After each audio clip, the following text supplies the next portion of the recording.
secret subterranean submarine base is kind of a necessary thing. I think it's kind of cool. Yeah, I agree. Interesting. So here's the story, kind of. I'm sorry. Here's the theory, the kind of overarching theory of what happened here, or what was happening here. I don't know. There's a lot of these. This is the one that I like the most. I feel like there's a lot here. So you're going to lead with your favorite and then just trail down from there? Yeah, I mean, the rest of them are just kind of like weird assertions. Like nobody has spent very much time to kind of give anecdotal evidence or anything like that. The rest of them are assertions? This one isn't? Well, okay, this one is too, but there's anecdotal evidence that goes with it. Whereas the other ones I can bullet point down. Okay. Does that make sense? Okay. Yeah. So, on or about August 12th, 1983, all credible stories start with on or about. Just throw that out there. A porthole in time, quote unquote, was created which allowed researchers to travel anywhere in space or time. This was developed into a stable, quote, time tunnel. Because of this... Which went to a single point in the past? Well, no. They could kind of control it, maybe. It's unclear. There are two kind of variations on what happened specifically because of this.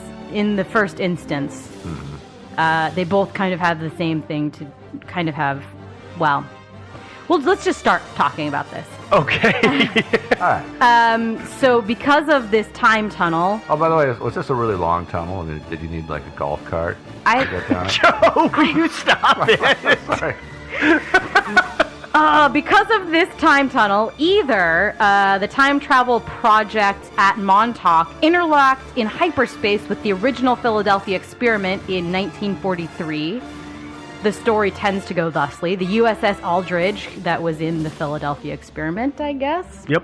I don't know. Was drawn into hyperspace and trapped there. Two men, Al, how do you say his last name? Bielek, I think. Bielek and Duncan Cameron both claim to have leaped from the deck of the USS Eldridge while it was in hyperspace and ended up, after a period of severe disorientation, at Camp Hero in the year 1983 at the Montauk Project. They claim to have met John von Neumann. That's how you would say that, right? That's how I say that. John von Neumann. Von Neumann. He's a physicist and mathematician. He died in 1957. But they met him in 1983. Met him in 1983. Just calm down. He apparently, that scientist, von Neumann, also was apparently connected to the Philadelphia experiment. So the claim is that they actually, in Montauk, the time tunnel opened up into the Philadelphia experiment. Maybe. Apparently, the origin of the Montauk Project dates also to 1943, when radar invisibility was being researched aboard the USS Eldridge. I don't know. It's kind of this modge podge of story that I can't totally tell. Here's the easy way to think about the Philadelphia experiment. Yes. They wanted to figure out how to make a ship invisible to radar. Mm-hmm. They did some kooky science, and some kids in a van got involved. Okay, no, that part's not real. No. But they accidentally made the ship disappear for a couple of moments. It completely went invisible to the naked eye and radar. It traveled through time, and then it zipped back to where it came from, and people were dead because they had fused with the ship or were completely loony. Yeah, mentally unfit. That's the simple Cliff Notes version of the Philadelphia experiment. Sure, so apparently where the ship ended up was the Montauk Project, apparently. So that would explain a lot, though. So when it disappears, that's because the Montauk thing is causing it to go like whoop. And I can't decide if the theory is that the Philadelphia experiment caused the time tunnel opening or if the Montauk experiment caused the USS Eldridge to disappear. But somehow they made it up that 40-year bridge. Yeah, apparently. And then what's his name jumped off the ship and wound up in Montauk. Yeah, what's his name? Al and Duncan. Bielek and Duncan Cameron. Yeah. And I can't tell. You guys said that you watched some interviews with him. Is that true? I listened to part of an interview with Al Bielek. Is that how we're saying his name? I guess. Yeah. Bielek. Okay. And I couldn't totally tell if he claimed to have been part of the Philadelphia experiment in 1943. Yeah, he did. It's really weird. He claims that he was on that ship in 43. And then he jumped off in Montauk. And he jumped off while it was traveling through hyperspace. So he looked at his buddy Richard Dean Anderson and said, "I'm out of here," and jumped out while he was in the wormhole. And he traveled in time. He says he ended up in the year 2300 and something and was there for a while. And then he ended up in the year 2800 and something and lived there for a while. Both times having no recollection of who he was at first and then eventually figuring it out and then somehow traveling back in time and ending up in 1983. I see. And then when he was in, say, the year 2800, he lived there for a while? Yeah, he was a tour guide. He was a tour guide? He was a tour guide because they had cities that were 22 or 2300 stories tall. And they had anti-gravity technology, and they had computers that ran the government, and as he said, they were a socialist society. There's a lot of weird stuff in his stuff. Anybody who wants to listen to it, there's a bunch of his interviews online.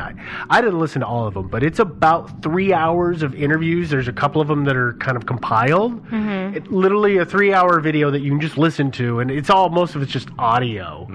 But I'm not going to say that he's a kook or a loon or anything like that, but he makes some pretty fantastic claims, and most of his stories are really, really simple. Like he says, well, then they had train systems, except their train cars were wider than ours.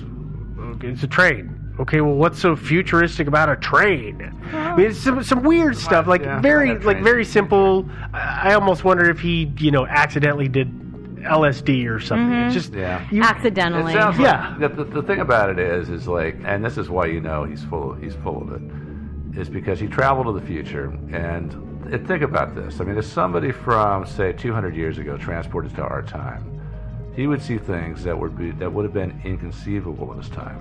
Not just that, he wouldn't have just seen things that would have been an improvement. He wouldn't have seen a donkey on steroids and a super turbocharged steam locomotive. He would see things like airplanes and iPads and the internet. He would see stuff that his society could not have conceived of. I'll be like, in all of his stories, not a single thing that he saw so many centuries in the future, not a single thing that he saw is something that doesn't already exist in our society today. Which tells us that either all human creativity basically disappeared about now, or that the guy is just basically full of it. Well, and he also makes the jump that the human world population was kind of decimated at some point in the near future in some war, and that seems like the sort of thing you would get some serious details on. Well, and do you remember the Georgia Guidestones? Yeah. He talks about the New World Order, and that in the year 2800, the planet was at, what was it, 500,000 or 500 million? 500 million people? They were keeping the population right around that number. So it's... When did he do these interviews? I should just go watch them. They're several years ago. It was really hard. I thought it was from 2000. He's dead, though, right? Yeah, he is. 2010, right? Or something like that. Yeah, so his interview was... he was talking about the internet, and it was strange because I swore I heard the internet at one point they said 2012, but then he would start talking about the early 2000s, so I couldn't tell exactly when the interview I listened to was. But it just was very, very close to what modern technology was, and I agree with Joe. They weren't revelations. They weren't amazing. They had a sidewalk where you stood on it and just jetted you around town, like the thing at the airport. And like the thing that Isaac Asimov was writing, had in some of his robot novels that he wrote in the 1960s.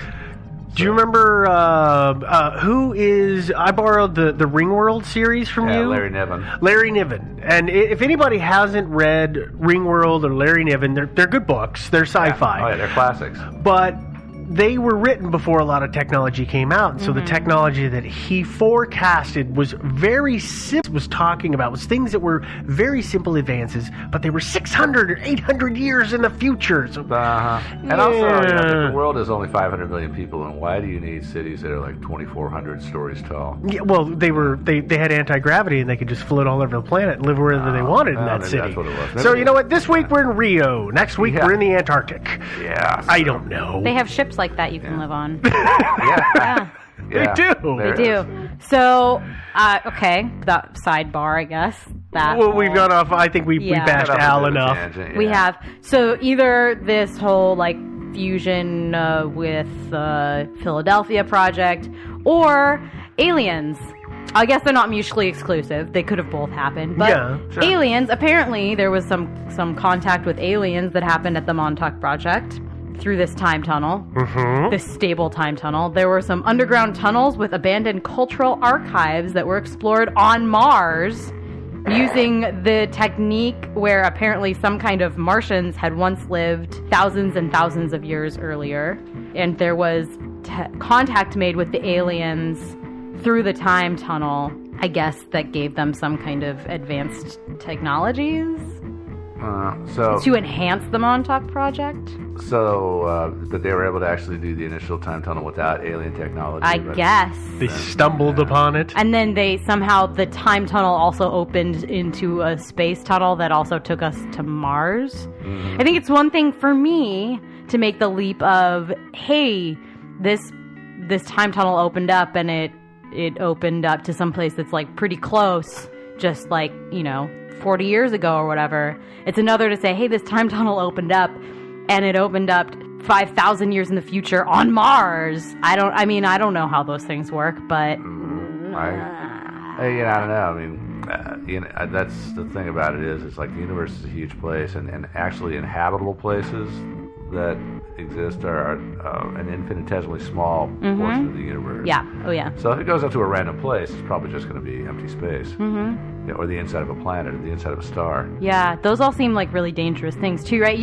Every time you hear about a time tunnel opening up, it happens to be in a place that isn't the vacuum of space that sucks the entire world through this into a black hole, right? I mean, that seems rather convenient to me. Well, they did that on Stargate once. That's true. They had to frantically shut down the Stargate, but that happened on Stargate, which, by the way, I'm going to go back to Stargate every time you say time tunnel, because it sounds like it. So they were just channel surfing, and they came to this one that was a yeah, black hole or something. yeah. They went to this planet, and it had the ring, and that planet was being sucked into a black hole, and the guys that went out there were all being spaghettification. Is that what it's called when you get sucked into a black hole because you're stretched out? Let's go with that. And time slows down, and so they were watching everybody slow down and being spaghettified. They had to quickly shut it down so the gravity didn't suck the world through the through the gate. Yeah. Okay. Sorry, I'm just telling you right now. I'm going to do that every time I can. Apparently, this allowed a broader access to hyperspace, and also allowed a language of hyperspace to be developed. I just don't even. Is that kind of like Esperanto? I was about to say, what does that language sound like? Language of